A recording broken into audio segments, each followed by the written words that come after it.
오늘 우리에게 주시는 하나님의 말씀 느헤미야 4장 1절에서부터 14절까지 말씀입니다.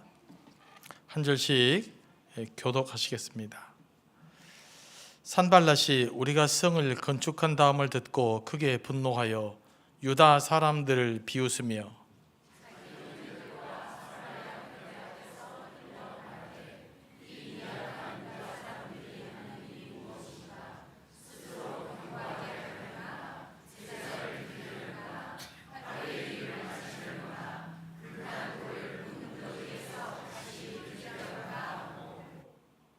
암몬 사람 도비야는 곁에 있다가 이르되 그들이 건축하는 돌 성벽은 여우가 올라가도 곧 무너지리라 하더라.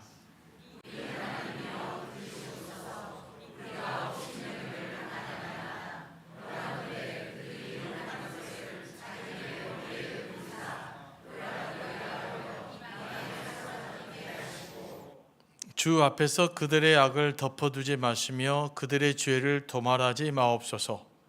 그들이 건축하는 자 앞에서 주를 노하시게 하였음이니이다 하고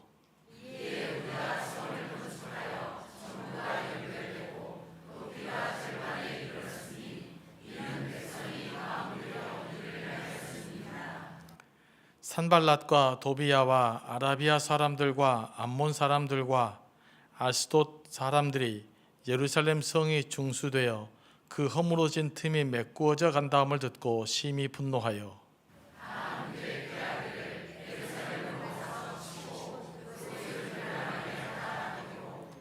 우리가 우리 하나님께 기도하며 그들로 말미암아 파수꾼을 두어 주야로 방비하는데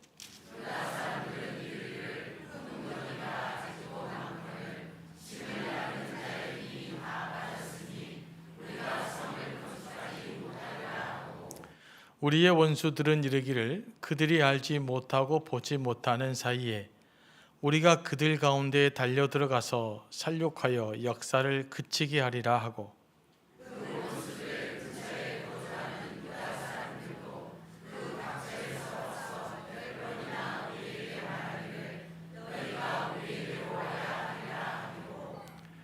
내가 성벽 뒤에 낮고 넓은 곳에 백성이 그들의 종족을 따라 칼과 창과 활을 가지고 서 있게 하고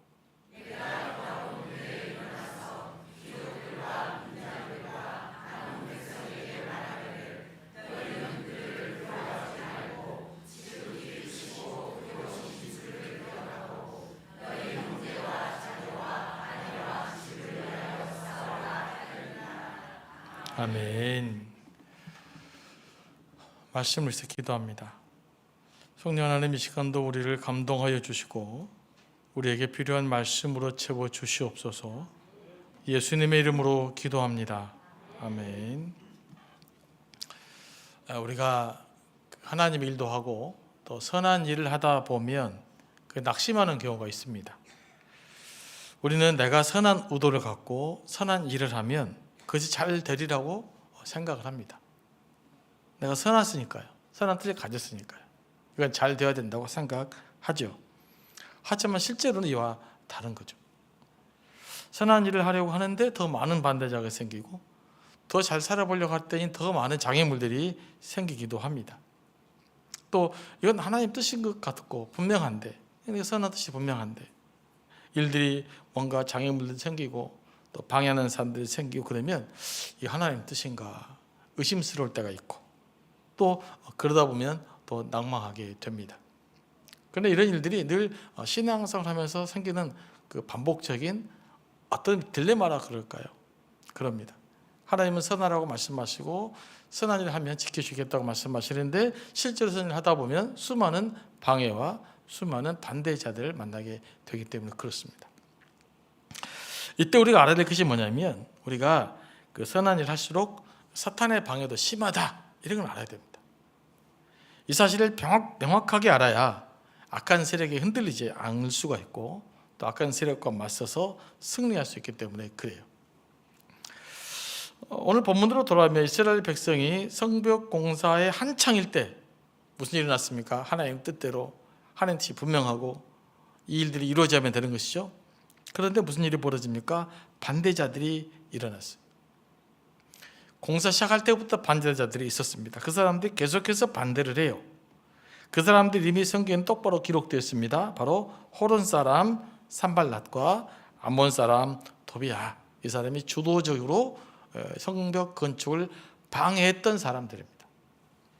그리고 이 장에는 아라비아 사람 게셈이라는 언급도 되어 있지만, 또 오늘 4장에 보면 두 사람만 이름이 나온 거 보니까 이 두 사람 훨씬 더 주도적으로 예루살렘 성벽 건축을 방해했던 사람들입니다. 하나님의 일을 하려고 하면 이런 반대자들 없으면 얼마나 좋겠습니까마는 항상 보면 적대자가 있고 반대자들이 있어요. 그런데 이런 사람들은 어디에나 존재합니다. 교회 공동체 안에도 존재해요. 보통 선한 일을 방해하는 사람은 어떤 사람이냐? 주로 자신들이 내가 교회 아니면 또 어떤 공동체, 어떤 회사에, 나라에 기득권이 있다라고 생각한 거예요. 그럼 기득권이 뭐냐? 나는 없다고 생각하실 수 있죠. 우리가 하루만 교회 오래 다녀도 내가 그래도 교회에 더 네보다 먼저 왔는데 이런 생각을 해요.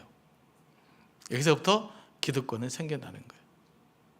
이걸 포기하지 못하면 이게 갈등 요소로 남아버립니다.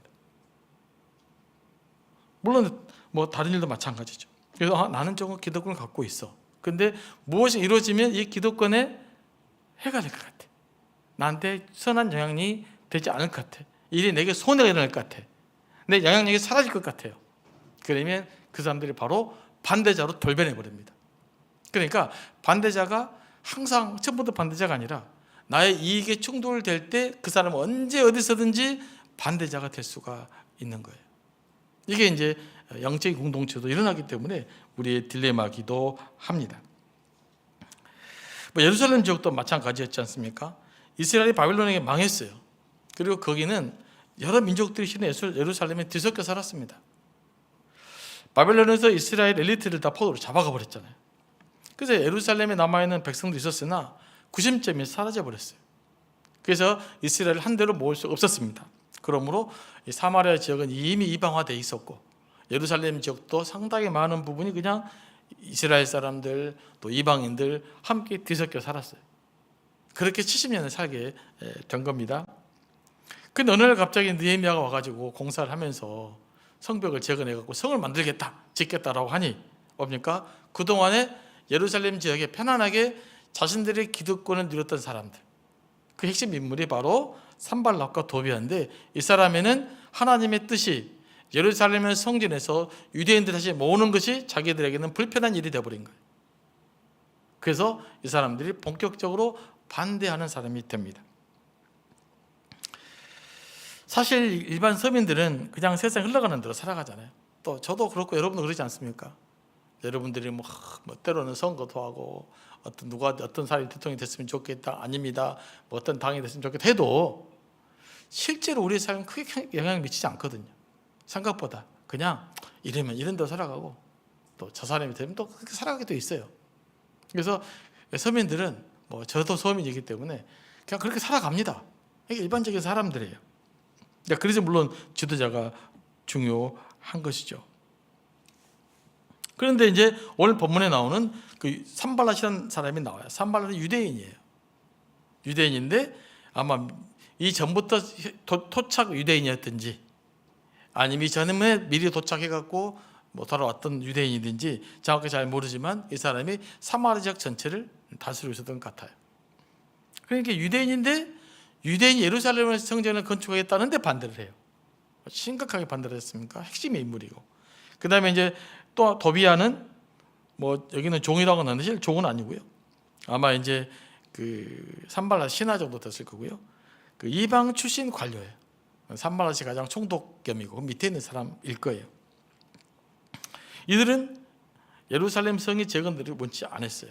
이들이 예루살렘 성전이 건축이 되고 유대인들 중심으로 예루살렘 딱 뭉쳐지게 되면 지금 모든 유대인들은 누구의 리더십을 따를까요? 느헤미야 중심의 예루살렘 중심의 리더십이 생길 수밖에 없는 거예요. 그렇다면 산발랏은 무슨 일이 생깁니까? 나의 영향력이 사라지는 거죠. 내 영향력이 사라지게 되어 있는 거예요. 느헤미야 중심으로 영향력이 바뀌게 되는 것입니다. 그래서 산발랏이 절대적으로 반대하게 됩니다. 저건 항상 내부에 있어요. 오히려 같은 민족이 더 반대를 해요. 이방 사람들이 반대하는 건 당연한데 오히려 뭐 도비아가 반대하는 것은 당연하죠.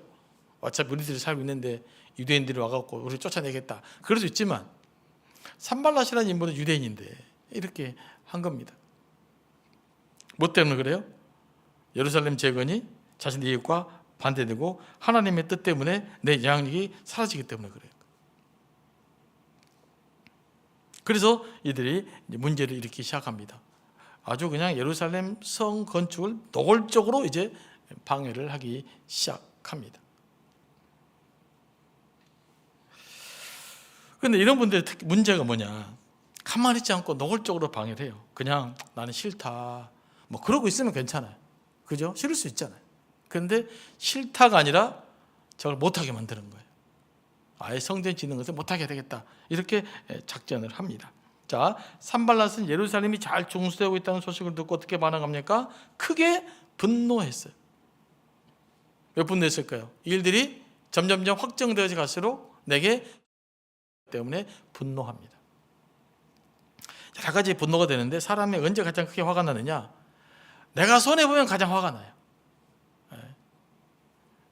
저도 이제 미국 유학했을 때 갔을 때 제가 이불 하나 사왔는데 얼마 했었어요. 50불짜리 사갔는데 내가 뭐 문제가 있었어요. 밖으로 갔는데 안 바꿔줘. 손해가 나게 생겼잖아요. 그러니까 막 성질이 나가지고 막 영어로 막 노발대발 막 그냥 인사가 막 썼더니 다시 바꿔주더라고, 새 걸로. 말이 안 통하면 막 성질내고 막 영어 한글도 섞어가면서 막 빨리 주라 뭐 막 I need 뭐 해가면서 막 그냥 막 하니까 뭔 말을 못 알아먹게 주더라고요. 왜 화가 나느냐? 내가 50불 손해보게 생겼거든.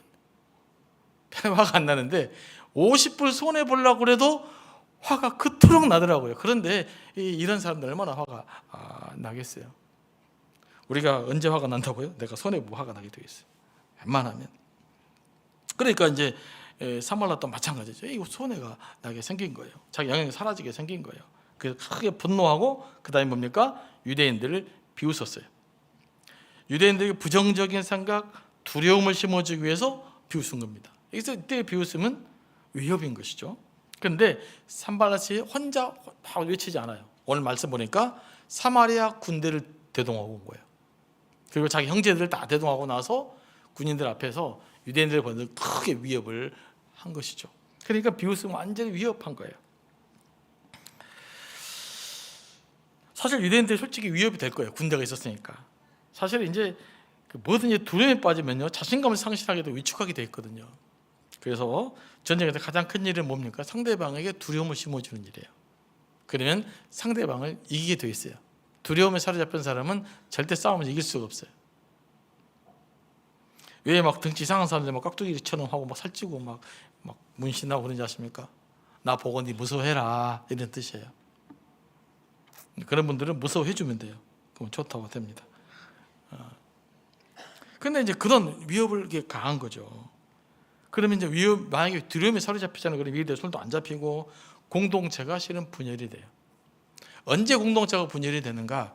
여러분 평화로울 때 분열 안 됩니다. 두려움이 엄습하면 그때부터는 분열이 돼요. 우리 교회도 마찬가지예요. 만약에 어떤 두려움을 우리가 엄습한다 그러면 바로 분열이 되게 돼 있어요. 그러니까 두려움이 가장 큰 것이 뭐냐면 공동체가 두려움이 찾아오는 순간 분열이 됩니다. 왜냐하면 나는 사라질 사람들이 여기에 흩어지게 돼 있는 거예요. 그것을 산발랏은 노렸던 것이죠. 뿐만 아니라 산발랏 옆에 있는 암몬 사람 도비아도 거듭니다. 뭐라고 거듭니까? 야, 니들이 싸우는 그 성벽은 역 올라가도 무너지겠다. 유대인들의 성과를 비하한 거죠. 야, 너희들이 그래봐야 뭐 제대로 하겠냐? 이런 거죠. 니들이 벽날 지켜봐라. 니들이 지킬 수 있는가? 그렇게 하면서 뭡니까? 그들의 또 이 노력을 평가절하 합니다. 왜 쓸데없는 일을 하고 있느냐? 어차피 이거 세워봐야 니들이 스스로 지킬 힘이 없다. 니들 무슨 힘이 있어? 뭐 이런 정도로 이야기를 한 거죠. 그러면 왜 산발랏과 도비아는 왜 이런 위협을 했을까요? 네, 두려웠기 때문이죠. 두려우니까 더 위협한 거예요. 그래서 큰 소리 치는 사람은 다 뒤에 뭐가 있어요? 무서우니까 큰 소리 치는 거예요. 유대인들이 예루살렘 성을 재건하고 다시 힘을 모으면 그들에게 엄청난 위협이 되기 때문에 그럽니다. 이들에게는 주인 없는 이스라엘의 기회의 땅이었잖아요. 근데 주인이 다시 돌아오면 그들은 더 이상 주인 행세를 할 수 없게 되는 거죠. 이게 두려웠던 거예요. 그래서 이들은 예루살렘 성이 재건이 안 돼야 되는 거죠. 근데 재건이 잘 되고 있어요. 그러니까 위협을 줘서 실은 공사를 못하려고 했는데 실은 더 결과가 위협적이었기 때문에 그렇죠. 그래서 이렇게 위협하니까 이제 느헤미야가 어떻게 반응합니까? 기도합니다. 기도. 자, 어떻게 기도합니까? 4절과 5절 말씀이죠. 제가 한번 읽겠습니다. 하나님, 우리 하나님이여 들으시옵소서. 우리가 업신여김을 당하나이다.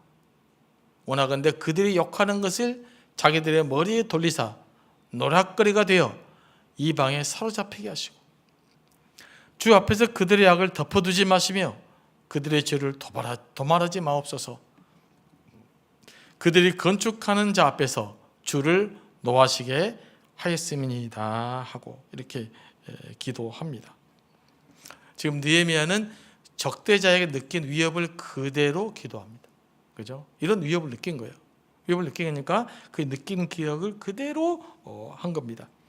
그들이 욕하는 대로 그들의 머리에 돌아가게 없어서 이게 실은 느헤미야의 마음이었어요. 그래서 너무 또 신약에 감동받은 사람들은 이런 느헤미야를 막 무시하고 막 그래요. 뭔 기도를 이렇게 하냐. 그런데 시편에는 이런 기도가 많이 있어요. 이런 걸 탄식 기도라고 해요.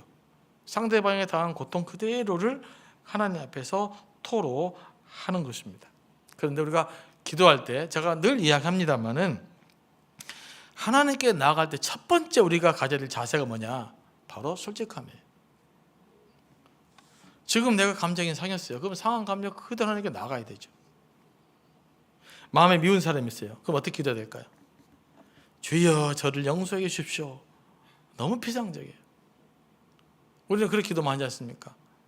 그러나 더 근본 더 솔직하게 기도해야 돼요. 어떻게? 하나님, 저 사람 솔직히 밉습니다. 저 사람 보기 싫어 죽겠습니다. 그런데 저 인간을 봐야 됩니다. 내가 어떻게 해야 될까요? 그렇게 들어가셔야 돼요. 처음에는 그러지 않아요. 그러니까 내가 상대방이 가졌던 감정 그대로를 가지고 하나님께 나오셔야 되는 거죠. 그런데 이렇게 않고 그냥 주여 용서하겠습니다. 근데 기도 끝나자마자 그 인간 보면 또 싫잖아요. 그러니까 용서가 안 되는 거예요. 그래서 솔직한 마음부터 기도해야 돼요. 그러면 어떤 질문이 되는가? 다음 단계로 넘어가면서 주님, 내가 어떻게 해야 될까요? 그러면서 내가 어떻게 대처해야 될지 하나님이 무엇인지를 분별해 나가는 거예요. 그러면서 그 마음들 하나하나씩 해결해 가면서 하나님 응답을 찾아가야 돼요. 그러면 나중에 상대방 실제로 용서가 돼요. 그러니까 용서를 위해서 기도해서 용서를 해야 되잖아요. 그 용서라는 결과를 만들어내려면 솔직하게 하나님 앞에 토로해야 돼요. 그러니까 하나님 여러분의 상처난 가슴을 만져주시면 돼요. 하나님이 참 나 사랑하시는구나 라는 마음이 생기잖아요. 그럼 그때 비로소 다른 사람을 용서할 수 있는 힘이 생겨요. 이게 기도의 힘이에요. 그러면 기도만 잘하면 우리는 놀라운 치료 효과를 경험할 수 있어요. 기도만 똑바로 해도 내적 치유가 일어나는 거예요, 그냥. 근데 기도가 너무 피상적이에요. 그냥 서로 사랑하면서 사랑의 나눔 하면 막 서로 안고 하다가 막 이렇게 또 회의하면 서로 욕해. 이게 오늘 우리 현실이잖아. 얼마나 이중적이에요. 얼마나 모순이에요. 그러니까 이런 진실한 태도 없이 무조건 용서한다고 하니 마음은 용서가 안 되고 그러면서도 용서하는 척 해야 되고 그래서 뭐가 돼요? 이중적이 되는 거예요. 이걸 잘못하면 사람들 우리 향해서 뭐라고 그러냐? 저 사람 이중적이다라는 이야기를 들어요. 왜냐하면 마음은 안 돼 있는데 겉으로는 하는 척 하니까 겉과 속이 다르잖아요. 이거 이중적이라고 그런 거예요. 우리가 이런 이중성에 사로잡히지 않으려면 기도가 회복돼야 되는데 하나님 앞에 나올 때 어떤 기도해야 된다? 여러분의 마음을 있는 그대로 가장 솔직하게 일단 거기서부터 시작해야 돼요. 그러면 하나님의 역사가 일어나요. 그리고 놀라운 치유 역사가 일어나게 돼 있어요. 그래서 얼마나 하나님 앞에 솔직하게 나아갈 수 있느냐라는 문제예요. 사람들한테는 절대 솔직할 수는 안 됩니다. 할 수도 없고 나를 비난하게 돼 있어요, 사람들은. 그런데 하나님 앞에서는 하나님만 알잖아요. 아무도 모르잖아요. 그러니까 하나님한테만큼은 솔직하게 있는 그대로를 가지고 나올 수 있어야 됩니다. 그래서 우리가 기독교인으로 신앙생활하면 한 가지 극복해야 될 그 이중성이에요. 끊임없이 내가 이중성에 사로잡히지 않도록 겉과 속이 늘 같을 수 있도록, 완전히 같을 수는 없겠지만 이걸 노력을 많이 하셔야 돼요. 그래야 사람들이 여러분을 편하게 만날 수 있고, 편한 만남이 이루어가는 때 여러분의 삶이 그리스도의 복음을 전하는 자의 삶으로서 합당한 삶을 살아가게 되는 것입니다. 그래서 앞으로 여러분은 기도할 때 솔직하게 하나님께 나갈 수 있게 되기를 원합니다. 그래서 어떤 마음의 문제 있을 때는 하나님 앞에서 내가 어떤 감정 상태인가를 확인해 봐야 돼요. 내가 지금 기분이 어쩐가, 내 마음이 내가 우울한가, 내가 기쁜가, 덤덤한가, 이걸 체크하면 좋아요. 그래야 내 솔직한 하나님께 나갈 수 있잖아요. 그렇죠? 하나님까지 나가는 것이 굉장히 중요하다. 여러분, 사람인 상담사에게도 내가 솔직하게 말하면 치유가 되잖아요. 근데 하나님 앞에 여러분이 솔직하게 말하면 더 놀라운 체험을 하지 않겠어요? 이게 우리의 믿음이란 말이에요. 그래서 그런 기도 회복할 수 있게 되기를 원합니다. 느헤미야는요, 어쨌든 기도의 우선순위가 아주 분명한 사람이에요. 무슨 일이 있을 때마다 기도합니다. 예루살렘이 회파되었다는 소식을 들을 때도, 또 대적자들이 위협할 때도 느헤미야가 먼저 했던 반응이 뭐예요? 인간적 혈기를 먼저 내는 것이 아니라 무엇됐어요? 하나님께 기도 먼저 했어요. 하나님께 무릎 꿇고 기도했단 말이에요. 이게 느헤미야의 리더십의 핵심이에요. 그래서 기도만 합니까? 그리고는 더 열심히 일해요. 그래서 더 많이 하게 됩니다. 영적 지도자들에게 가장 중요한 것이 바로 뭡니까? 바로 기도예요. 그런 의미에서 저도 기도 열심히 해야 되고, 하여간 조금이라도 리더십 있는 사람들은 기도를 열심히 하셔야 돼요. 그냥 순간순간 기도 훈련돼야 돼요. 뭐든지 필요하면 기도하시고, 뭐든지 간구하면 기도하시고, 뭐든지 마음이 불편하니까 나와서 불편한 마음을 토로하시고, 이 훈련이 일어나야 돼요. 그래야 영적인 맛을 알게 돼요. 영적인 경험이 이루어져요. 그러니까 오늘날 현대인들의 신앙의 가장 큰 문제는 영적 경험이 없다는 거예요. 기도를 안 하니까 영적 경험이 없죠. 기도를 해서 영적 경험이 누적이 돼야 돼요. 그러면 그 안에서부터 영적인 열매들이 맺게 돼 있습니다. 그래서 하여간 뭔 일이 생길 때마다 기도하시기 바랍니다. 제가 이제 그 CCC라는 선교단체를 고등학교도 대학교도 다녔었는데, 그때 김중건 목사님에게 가장 많이 들었던 이야기, 그리고 우리 간사님들이 가장 많이 들었던 이야기가 뭐냐? 행사만 하면 매일매일 기도했어요. 하나님, 우리가 기도보다 성령보다 앞서지 않게 하옵소서. 이게 첫 번째 기도였어요. 근데 가장 올바른 기도인 것 같아요. 무슨 일이 생기면 내가 앞서지 말고, 기도보다 행동이 앞서지 말고, 기도보다 성령보다 앞서지 말고 철저히 기도하고 성령의 인도하심에 따라서 살 수 있도록 기도한 겁니다. 그 기도가 우리를 변화시키는 힘이 있는 겁니다. 그래서 오늘 우리도 그런 의식을 갖게 되길 원합니다. 여러분, 어떤 문제 해결되기 원하십니까? 가장 먼저는 기도예요. 기도보다 성령보다 앞서지 마시기 바랍니다. 그러면 아무것도 안 해야 되느냐? 그것이 아니죠. 자, 느헤미야는 기도만 한 것이 아니라 백성들과 더 열심히 일했어요. 6절 한번 다 같이 읽어볼까요? 시작. 이에 우리가 성을 건축하여 전부가 연결되고 높이가 절반에 이르렀으니 이는 백성이 마음을 들여 일을 하였음이니라. 아멘. 어떻게 해요? 열심히 기도했더니 어떻게 돼요? 더 열심히 일하게 되었다라는 뜻이에요. 열심히 기도할수록 더 열심히 일을 하게 돼요. 깊은 기도는 더 많은 일을 할 수 있도록 우리를 이끌어가요. 깊은 기도는 더 많은 일을 할 수 있도록 우리에게 열정을 불어넣어줘요. 그래서 기도는 일석이조예요. 외우시기 바랍니다. 기도는 뭐라고요? 일석이조다. 왜그러냐? 기도를 통해서 하나님의 역사심과 나의 최선이 만나기 때문이에요. 뭐라고요? 기도를 통해서 하나님의 역사심과 나의 최선이 만나기 때문이에요.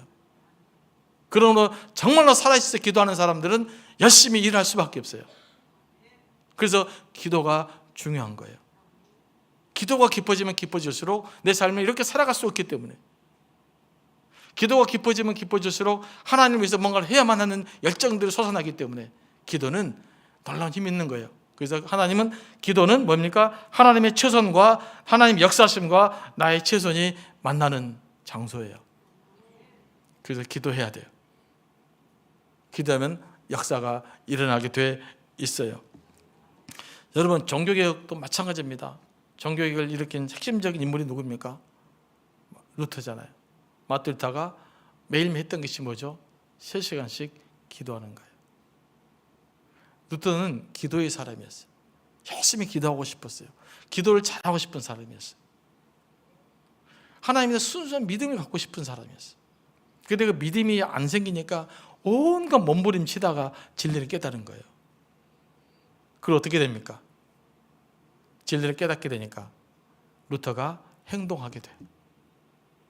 그 기도 가운데 우리가 때로는 몸부림치는 과정 속에서 진리를 발견하면 그 진리를 따라 살게 돼 있어요. 이게 그리스도인들이 살아가는 삶의 방식이에요. 우리는 사랑해야지, 그게 사랑하는 사람이 아니에요. 기도 가운데 성령이 감동하면 사랑이 흘러나와서 사랑하게 되는 사람이에요. 내가 정직하게 살아야지, 그래서 정직하게 살 수 있는 사람이 아니에요. 기도 가운데 말씀 묵상하면서 성령 인도함 받다 보니까 정직하게 살아지는 거예요. 우리는 내가 살아내는 것이 아니라 하나님과 성령님 이끌림 받아서 살아지는 거예요. 그래서 기도가 필요해요. 내가 살려고 하는 것을 인본주의라고 그래요. 그러나 하나님께 이끌림 받아 사는 삶은 하나님 중심의 삶을 살아가게 되는 거예요. 그것이 하나님께서 우리에게 요구하는 바인 줄로 믿습니다. 그래서 하나님께 솔직하게 기도하시고 열심히 기도하시고 기도를 통해서 하나님의 역사심을 만들어가는 또 저와 여러분이 되기를 소망합니다.